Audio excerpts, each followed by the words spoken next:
Muy buenas tardes, chicos. Vamos a continuar con el temario que nosotros teníamos ya designado para esta clase teórica. El último tema que habíamos avanzado era fisiología bacteriana, donde habíamos visto todo lo que son los elementos nutricionales necesarios y esenciales que tienen que tener las bacterias para que puedan subsistir, recalcando también los mecanismos de respiración y fermentación que tienen las bacterias, que estos son mecanismos por los cuales las bacterias van a poder obtener energía y también van a poder obtener nutrientes, que son los dos elementos principales que necesitan para poder subsistir.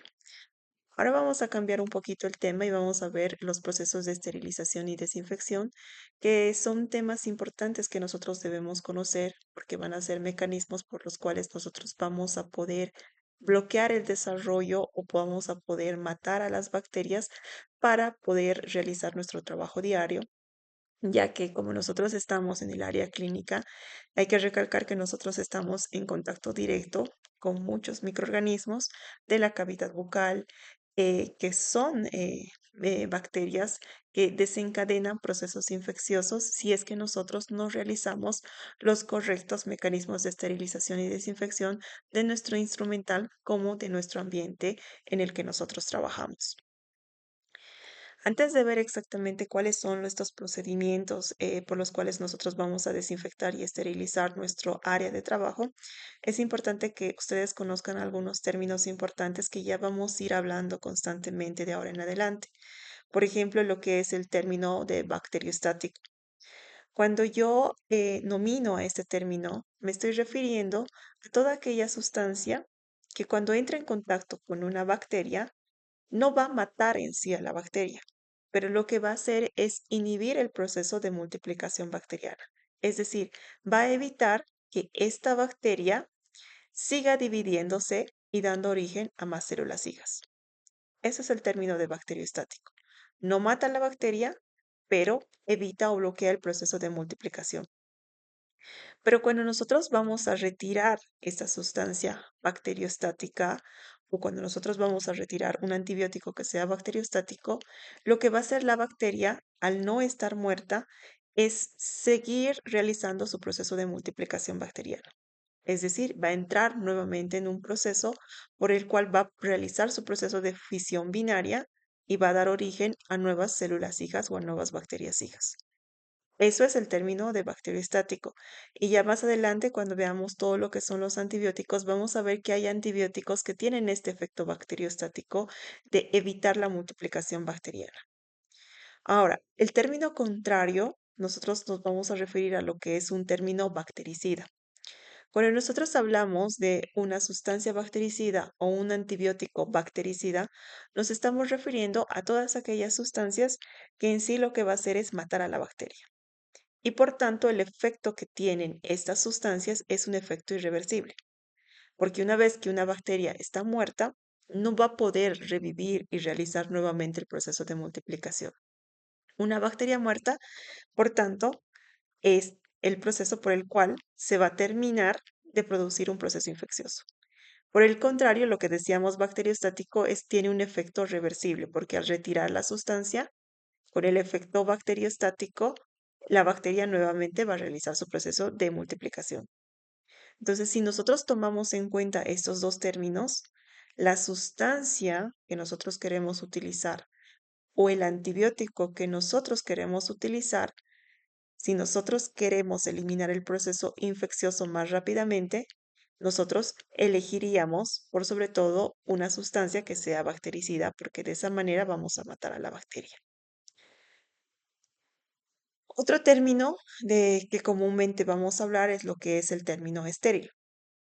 Cuando nosotros decimos que un objeto, un instrumento que ustedes utilizan, los guantes son estériles, están diciendo que ese objeto o ese puede ser incluso instrumento que ustedes utilicen, están diciendo que está exento de toda forma de vida. Es decir, no existe ningún ser microscópico, ya sea bacteria, virus, hongo o parásito, que esté en ese instrumento. A eso nos referimos nosotros cuando decimos estéril. Ahora, existen diferentes procedimientos por el cual se puede esterilizar, sobre todo los instrumentos que ustedes utilizan, en su trabajo diario, que por el cual nosotros vamos a inactivar a toda forma de vida que se encuentre en ese instrumento, garantizando así la seguridad sanitaria y evitando los procesos infecciosos en sus pacientes. Vamos a ver más adelante que existen diferentes procesos por el cual ustedes pueden esterilizar su material de trabajo. Otro término que vamos a escuchar y que ustedes tienen que tener muy en cuenta es el término desinfectante. Cuando nosotros decimos que una sustancia es desinfectante, nos estamos refiriendo a una sustancia química que nosotros vamos a emplear para matar a los microorganismos. Pero hay que tomar en cuenta que estas sustancias químicas destruyen la infectividad que tienen estos microorganismos, garantizando también de que no exista ese proceso por el cual nosotros introduzcamos microorganismos en la cavidad bucal de los pacientes, provocando un proceso infeccioso.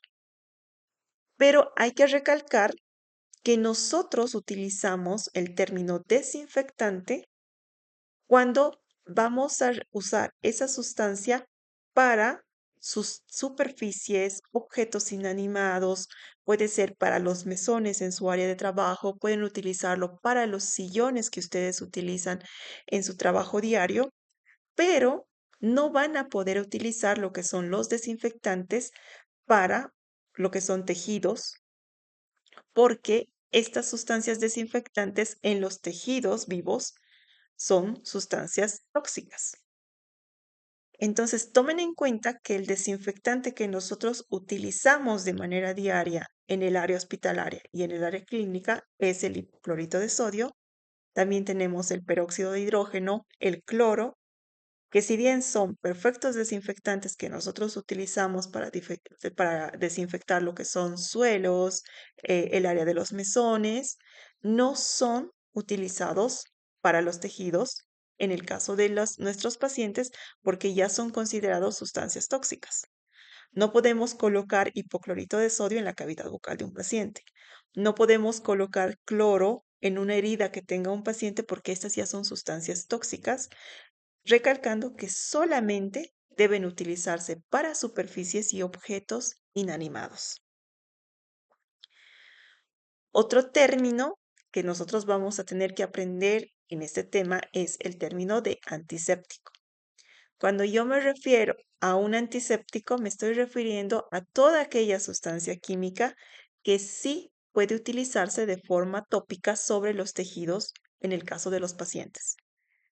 Puede utilizarse, como dice en la diapositiva, para tejidos vivos.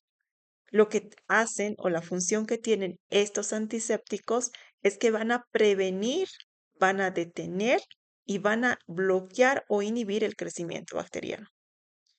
Las sustancias que nosotros vamos a aplicar en la piel y en las mucosas, en el caso de que sean antisépticos, nos estamos refiriendo a sustancias que van a ser bacteriostáticas.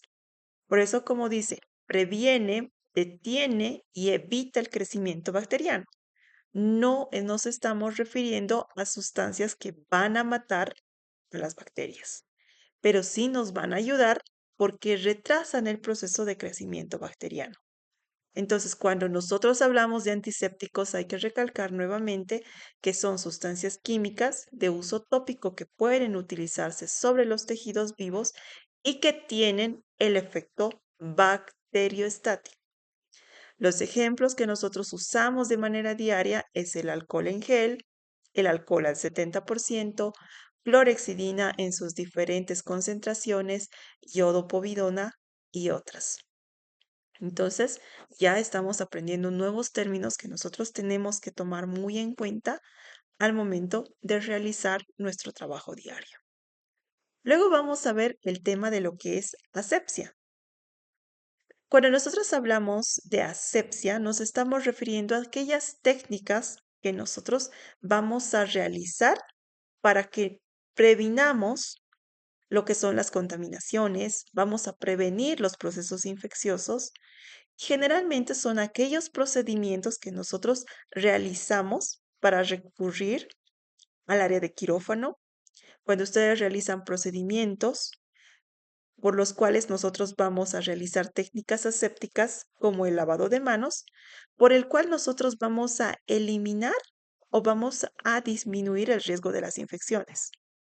El lavado de manos es el ejemplo más claro de una de las técnicas asépticas que si nosotros en el área hospitalaria sobre todo la realizáramos antes de tocar al paciente y después de haber eh, estado en contacto con el paciente, evitaríamos lo que son las infecciones cruzadas.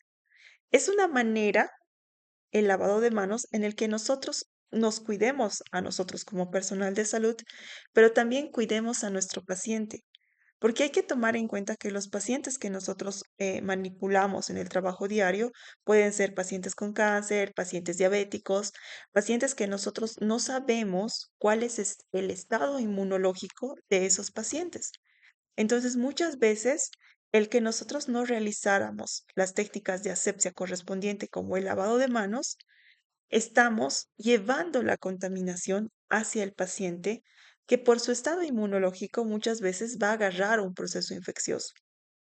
Muchas veces no es que me esté afectando a mí el que yo esté llevando estos microorganismos, sino puede afectar a mis pacientes. Puede afectar el que yo esté llevando esos microorganismos del área clínica a mi casa, a mi familia, y por tanto es importante que ustedes tengan en cuenta que siempre tienen que realizar los procesos de asepsia como el lavado de mano. Otros procesos de asepsia son lo que son las técnicas de esterilización, el que ustedes utilicen las barreras de protección, guantes, la bata, la cofia, los barbijos, porque son mecanismos o barreras por el cual ustedes se están protegiendo de no llevarse microorganismos contaminantes de sus pacientes.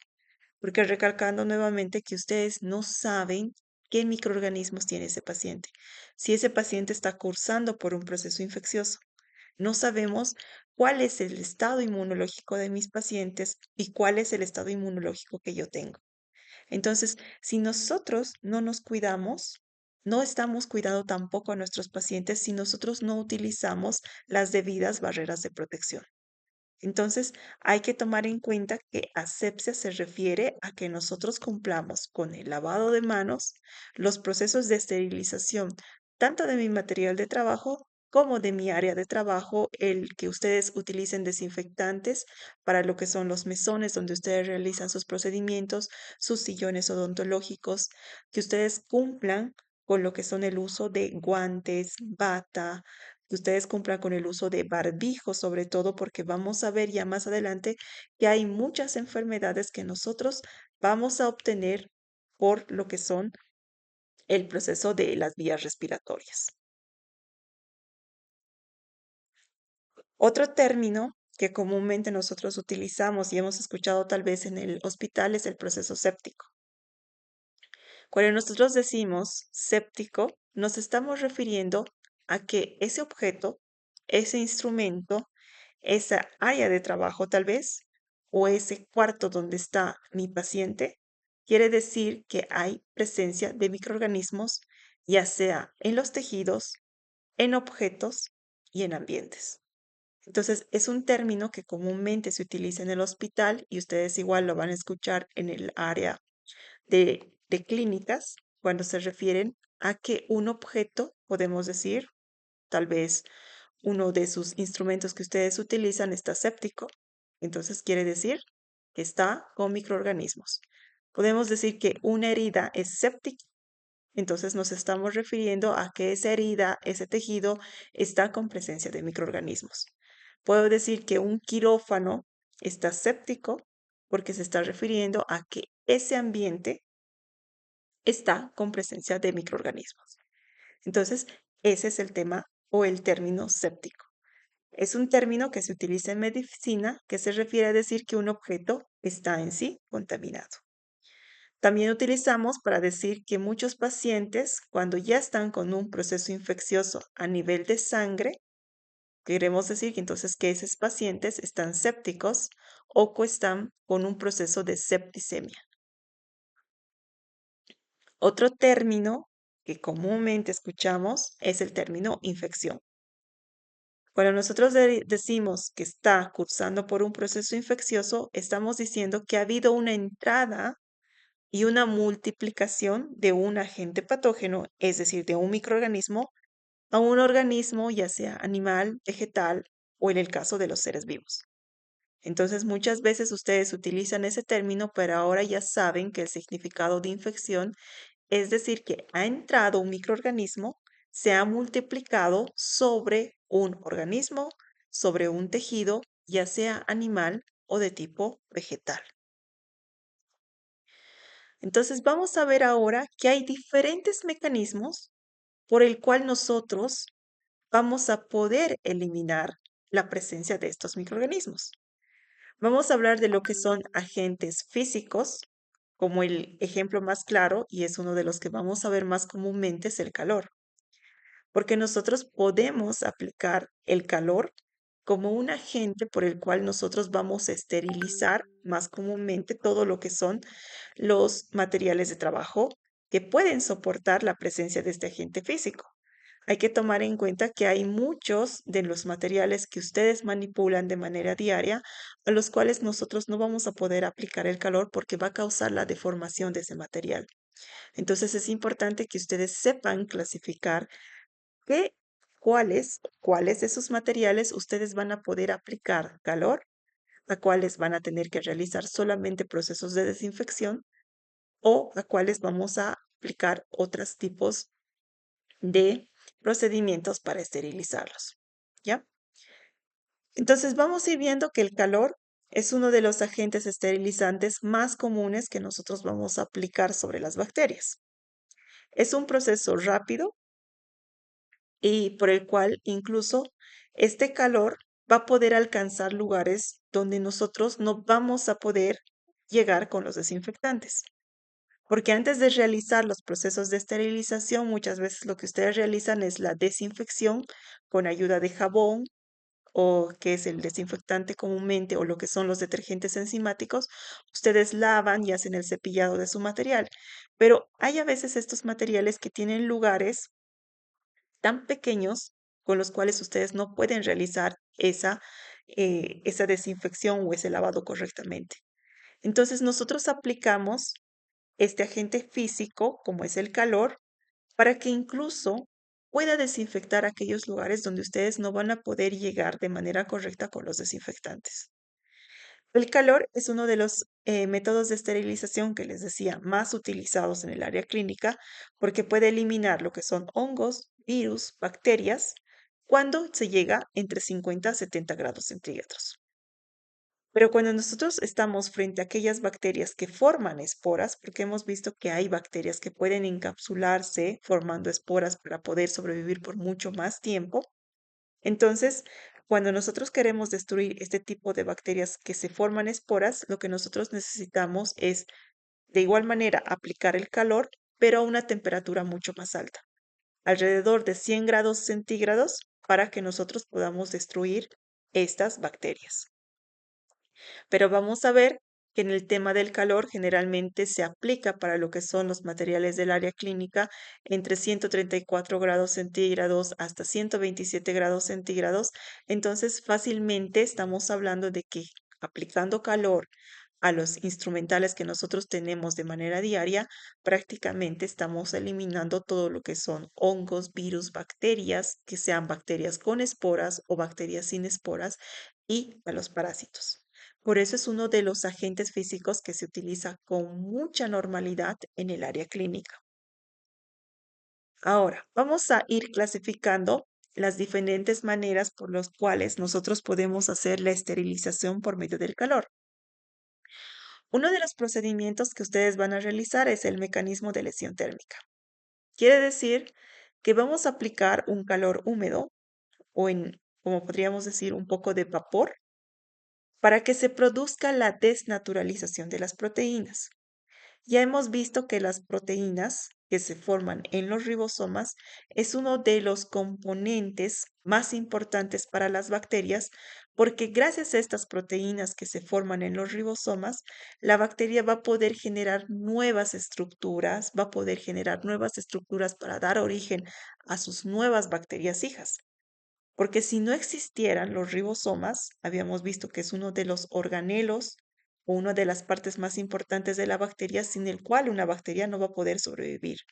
Entonces, por tanto, si no existe la formación de proteínas, esta bacteria no va a poder subsistir por mucho tiempo. Entonces, el que nosotros le apliquemos este calor húmedo a las bacterias va a producir que las proteínas que se han formado en estos ribosomas van a tener un proceso de desnaturalización. Es decir, que ya no van a tener estas proteínas desnaturalizadas la misma función o la misma calidad que unas proteínas que están correctamente formadas y que no han sido dañadas. Entonces, por eso el calor húmedo afecta a estas proteínas y por tanto va a afectar a las bacterias. También el que nosotros le apliquemos calor húmedo a una bacteria no solamente va a dañar a sus proteínas, también lo que va a hacer es dañar al ADN, dañar a ese cromosoma, que de igual manera habíamos visto que es una de las partes primordiales que tiene que tener una bacteria, porque este ADN es como el cerebro de la bacteria que va a garantizar que la bacteria pueda cumplir todas sus funciones de respiración, de fermentación, que la bacteria pueda subsistir, porque toda la codificación, toda la información genética de lo que es una bacteria y cómo va a ser su comportamiento, habíamos dicho que está dentro del ADN. Entonces, al aplicarle el calor húmedo, lo que estamos produciendo es que se dañe este material genético porque se van a producir unas enzimas de tipo nucleasa, que son como unas tijeras que van a ir a romper este ADN y por tanto va a matar a la bacteria. Otro de los efectos que tiene el que nosotros apliquemos calor húmedo hacia las bacterias es que, aparte de dañar a las proteínas, dañar a lo que es el ADN, también va a dañar a la membrana citoplasmática, que es otro de los elementos principales que tiene la bacteria. Habíamos dicho que la membrana citoplasmática es como la barrera que la está protegiendo, evita que entren sustancias tóxicas y solamente deja que entren sustancias como nutrientes o que son sustancias benéficas para la bacteria. Pero cuando nosotros le aplicamos este calor húmedo a la bacteria, estamos produciendo que haya un daño hacia esta membrana citoplasmática y por tanto la membrana no va a cumplir su función por la cual está diseñada de manera correcta. Puede producir poros sobre la membrana citoplasmática que va a producir que sustancias tóxicas entren más fácilmente dentro de la bacteria. Y por tanto, al no haber un correcto funcionamiento de lo que es la membrana citoplasmática, las bacterias van a empezar a morir. Entonces, ustedes ven que con solo aplicar el calor húmedo, estamos dañando tres elementos principales que teníamos sobre la bacteria. Las proteínas que se han formado en los ribosomas, el material genético que está siendo dañado por una enzima de tipo nucleasa y también este calor húmedo está dañando a la membrana citoplasmática. Entonces, al dañar estos tres elementos principales de la bacteria, va a producir que las bacterias empiecen a morir.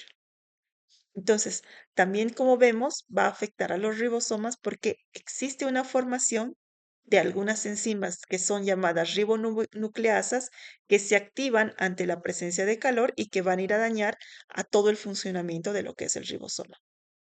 Entonces, bajo bajo estas definiciones, ahora ustedes saben que cuando ustedes le aplican un calor húmedo a las bacterias, las están matando porque ustedes con este calor húmedo están atacando diferentes lugares que son principales para la bacteria, ya sea el ribosoma, el ADN, la membrana citoplasmática o están desnaturalizando a las proteínas que se han formado en los ribosomas.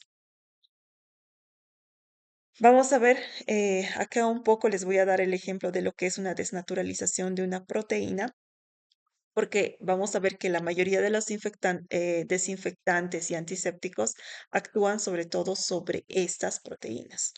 Nosotros tenemos en el lado izquierdo lo que es una proteína normal, que ustedes la ven, está súper enrollada. Cuando es una proteína normal va a cumplir correctamente las funciones por las cuales han sido creadas. Pero cuando nosotros aplicamos cualquier tipo de agente, ya sea un pH, más ácido o más alcalino de lo que una bacteria soporte, cuando nosotros apliquemos altas temperaturas o algunos solubilizantes o desinfectantes, lo que nosotros hacemos es este proceso de desnaturalización. Es decir, esa bacteria, diré, esa proteína normal que nosotros la teníamos, que estaba trabajando correctamente, al hacer este proceso de desnaturalización, estamos haciendo que haya una pérdida de la actividad biológica. Entonces, si ustedes ven al lado derecho, tenemos ya una proteína desnaturalizada que ha cambiado completamente su estructura y por tanto ya no va a cumplir la función por la cual es diseñada. Por eso es muy importante las proteínas, porque las proteínas que se forman en los ribosomas nacen con una función específica. Entonces, si nosotros destruimos o desnaturalizamos estas proteínas, cuando ya está desnaturalizada la proteína, ya no cumple la función correcta por la cual ha sido, por la cual ha sido desarrollada. Pero existen muchas proteínas que pueden realizar el proceso de renaturalización. Es decir, esas bacterias que cuando nosotros le quitemos el pH, la temperatura o aquella sustancia que esté realizando el proceso de desnaturalización, hay algunas proteínas que pueden renaturalizarse y volver a su estructura de una proteína normal y volver a ser activas. Entonces, esto nos estamos refiriendo nuevamente a aquellas sustancias que son bacteriostáticas que van a afectar en el normal desarrollo de que o evitan la multiplicación de la bacteria porque nosotros realizamos este proceso de desnaturalización, pero cuando nosotros quitamos esa sustancia que está afectando a estas proteínas, las proteínas tienen la capacidad de nuevamente volver a renaturalizarse y convertirse en proteínas normales que vuelven nuevamente a realizar su trabajo, ya sea de infectividad, de producir o ayudar en la formación de la membrana. Entonces, es importante que ustedes vean que las proteínas que se forman en los ribosomas tienen una función específica y que al realizar el proceso de desnaturalización por cualquier sustancia o el aplicarle este calor húmedo, se van a desnaturalizar. Otro tipo de calor que nosotros podemos aplicar es el calor seco. Cuando nosotros hablábamos de lesión térmica, les decía que estábamos aplicando un calor húmedo. Cuando yo hablo de calor seco, me estoy refiriendo a que nosotros le vamos a aplicar altas temperaturas a la bacteria. El tiempo es un tiempo más prolongado por el cual nosotros vamos a realizar este tratamiento de esterilización, pero hay que tomar en cuenta que nosotros vamos a poder aplicar este calor seco cuando nosotros, bueno, no en todos los instrumentos que ustedes utilicen, hay que seleccionar cuáles de estos van a poder soportar este calor seco. Y las técnicas que nosotros realizamos con con calor seco es lo que es la esterilización, ya sea de materiales de vidrio o materiales que sean metálicos. Hay dos técnicas que nosotros hacemos para el calor seco, lo que es la llama directa y el aire caliente. Cuando nosotros hablamos de lo que es la llama directa, me estoy refiriendo a que yo voy a agarrar un instrumento metálico y lo voy a someter directamente a lo que es el fuego. Es lo que nosotros realizamos de manera diaria en el laboratorio de microbiología. Nosotros trabajamos con lo que son los mecheros Bunsen. Entonces nosotros colocamos la llama y sobre esto vamos a colocar lo que son elementos metálicos, elementos o materiales de vidrio que soporten el calor. Por tanto, el uso de esta llama está limitado porque ustedes van a producir un daño hacia su material o van a producir que su material esté calentado. Entonces vamos a ver en las imágenes que no vamos a poder aplicar esta llama directa a todos los materiales o instrumentales que ustedes utilizan. Esto sobre todo nosotros lo utilizamos para lo que son las asas bacteriológicas, las bocas de tubo o los matraces que soportan altas temperaturas. Acá les he sacado unas fotos de lo que es el trabajo que nosotros realizamos en el laboratorio de microbiología. Comenzando por el lado izquierdo, lo que nosotros tenemos es el mechero Bunsen y nosotros usamos lo que son las asas bacteriológicas que utilizamos para sembrar las muestras clínicas. Entonces, como ustedes ven, el asa bacteriológica está en contacto directo con el fuego y va a calentarse hasta estar al rojo vivo. Lo mismo en la imagen del centro, ustedes pueden ver es una pinza que nosotros igual la metemos de manera directa a la llama del fuego, pero el efecto que ustedes pueden ver es que va a calentar y va a producir que se dañe su material. Por eso, si ustedes ven esa pinza está completamente negra, porque nosotros la hemos metido directamente a la llama y la utilizamos para para manejar algún material contaminado, pero en sí no lo podemos utilizar ya esta pinza para lo que es el área de quirófano. Entonces, cuando nosotros aplicamos el calor seco, es un proceso de esterilización. Estamos matando de manera completa a las bacterias porque les estamos aplicando calor extremo, pero la desventaja es que ustedes van a dañar su material de trabajo. Por el lado derecho, si ustedes ven, también nosotros tenemos lo que es un microincinerador. Este microincinerador llega a una temperatura de 300 grados centígrados, entonces nosotros podemos meter de igual manera las asas bacteriológicas y en 10 segundos ya nos da una asa bacteriológica completamente esterilizada al rojo vivo. Entonces, este calor seco lo aplicamos sobre todo a lo que son materiales de laboratorio del área de microbiología. En el caso de su material odontológico, no lo realizamos porque vamos a dañar su instrumental y van a tener un instrumental que si bien va a estar estéril, pero va a estar completamente dañado, va a tener ese color negro que muchas veces puede hacer parecer que es un material completamente sucio. Entonces, este calor seco es importante que ustedes lo conozcan porque sí es un mecanismo de esterilización extremo, pero la desventaja es que ustedes van a dañar su instrumental quirúrgico. Otro de los mecanismos de llama directa y que más hemos conocido en la pandemia es la incineración. Es una técnica por el cual nosotros vamos a esterilizar todo lo que son productos contaminados, donde no importa que nosotros destruyamos el producto. Es decir, todo lo que entre en estas máquinas de incineración van a ser completamente esterilizados, pero se va a destruir completamente. Entonces, lo que utiliza estos equipos de incineración es un mecanismo de combustión directa o un horno crematorio que nosotros conocemos, que se utiliza sobre todo para destruir cadáveres o apósitos contaminados. Como los decía, este mecanismo de incineración no era muy común en Cochabamba, porque nosotros estábamos acostumbrados, en el caso de los cadáveres, a realizar los sepelios o los entierros en tierra. Pero durante la pandemia se ha visto que como eran cadáveres que estaban contaminados y había un alto riesgo de que exista esa contaminación hacia la población sana, entonces se aplicó lo que eran los procesos de incineración.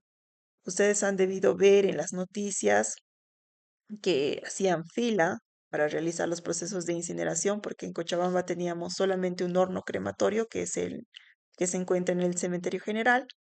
Entonces se colocaba los cadáveres para que estos se destruyan por completo y queden solamente lo que son las cenizas. Entonces, este método de incineración tampoco ustedes lo aplican en el área odontológica.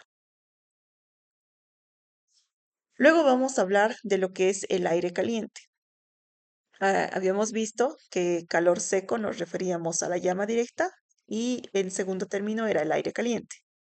Cuando nosotros hablamos de lo que es el aire caliente, nos estamos refiriendo a que de igual manera vamos a realizar una esterilización, pero este aire caliente lo aplicamos sobre todo a lo que es material de vidrio. Nosotros utilizamos lo que es el horno Pasteur o lo que nosotros conocemos como el pupinel, que ustedes pueden ver en la imagen, es como una estufa, pero esta estufa puede llegar hasta temperaturas de 160 grados hasta 180 grados centígrados. Y para esterilizar necesitamos mucho más tiempo. Debe estar el instrumental de vidrio en estas bandejas que ustedes pueden ver. Son bandejas donde ustedes van a acomodar su material y van a estar 1 a 2 horas entre 160 grados centígrados y 180 grados centígrados. recalcando que solamente la utilizamos para material de vidrio. Ustedes no pueden meter el material de plástico en este pupinel porque por las altas temperaturas el material plástico se va a destruir o se va a derretir. Entonces este pupinel lo utilizan ustedes, han debido ver o lo deben tener en el área clínica, es para esterilizar material de vidrio. Es como un horno que tiene paredes que están aisladas, por tanto no se siente el calor hacia la parte externa, pero en la parte interna llega a temperaturas altas.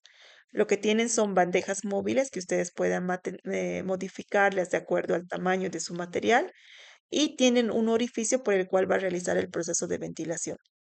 El funcionamiento de este equipo es eléctrico, ustedes lo colocan, lo enchufan directamente y programan entre 160 a 180 grados centígrados por 2 horas. Y después de este tiempo tienen que tener cuidado porque el material de vidrio que sale está completamente caliente. Lo que nosotros hacemos es utilizar guantes para retirar estas bandejas y las sacamos hacia la parte externa para que puedan ir enfriando y luego las vamos acomodando. Pero ya es un material de vidrio que está completamente estéril. Entonces ya hemos visto lo que es el aire seco. Ahora vamos a hablar de lo que también nosotros aplicamos, que es el calor húmedo. Este calor húmedo se refiere a uno de los métodos de esterilización que más se utiliza y es mucho más rápida, porque el agua que nosotros vamos a utilizar para producir esta humedad o este calor húmedo, no se olviden que el agua es un buen conductor, va a permitir que el calor que nosotros le apliquemos ingrese más fácilmente y más rápidamente al interior de las bacterias y se distribuya uniformemente por todo el ambiente. Entonces, a diferencia de lo que habíamos visto que es el calor seco, donde no aplicábamos agua, directamente aplicábamos cuando era llama directa nuestro instrumento sobre la llama de fuego, o cuando hablábamos del calor seco, que utilizábamos el pupinel, esta estufa, no aplicábamos calor, no aplicábamos, diré, lo que es agua para generar esta humedad. Pero este tercer mecanismo de esterilización que nosotros conocemos como el calor húmedo ya necesita el agua para que genere esta humedad o este vapor que va fácilmente a ingresar dentro de las bacterias y va a permitir que todo este calor o este calor húmedo que se ha generado ingrese a las bacterias y se distribuya uniformemente y más rápidamente se pueda matar a estos microorganismos. Este calor húmedo lo aplicamos sobre todo a aquellas bacterias mesófilas que habíamos dicho que no son formadoras de esporas y que van a poder destruirse a 60 grados centígrados por 30 minutos. Cuando nosotros hablábamos del calor seco, en el caso del pupinel, veíamos que aplicábamos temperaturas mucho más altas y por tiempos más prolongados como 1 a 2 horas. Pero cuando hablamos de calor húmedo, ustedes pueden ver, como dice, es un método de esterilización mucho más rápido porque el tiempo ya ha bajado a 30 minutos, incluso la temperatura que nosotros necesitamos es menor, 60 grados centígrados, cuando nosotros queremos destruir bacterias mesófilas. Cuando nosotros queremos destruir lo que son levaduras y hongos, necesitamos una temperatura un poco mayor, lo que son 80 grados centígrados. Pero al utilizar temperaturas mayores, lo que estamos haciendo es bajar el tiempo por el cual vamos a realizar el proceso de esterilización. Van a realizarse entre 5 a 10 minutos. Cuando nosotros queremos eliminar aquellas bacterias formadoras de esporas que tienen este elemento de protección extra, nos estamos refiriendo a bacterias como lo que es el Clostridium botulinum. Nosotros para esterilizar vamos a necesitar temperaturas mucho más altas, como son 100 grados centígrados por 5 horas. Entonces, este proceso de esterilización por calor húmedo, si ustedes ven, es un proceso mucho más utilizado, mucho más garantizado y de una acción mucho más rápida. En cuanto al calor húmedo, nosotros para producirlo vamos a necesitar de agua, una agua caliente, o vamos a necesitar lo que es el vapor del agua. Algunos deben conocer cómo es el mecanismo de las duchas eléctricas. Tienen lo que es un eh, termostato o tienen lo que es una resistencia en la parte de arriba, que es lo que se calienta al rojo vivo y que cuando pasa o está en contacto con el agua, esa resistencia va a hacer que el agua se caliente. Es un proceso similar que ocurre en estos equipos que están aplicando calor húmedo para el proceso de esterilización. Vamos a ir viendo ahora lo que es el proceso de ebullición.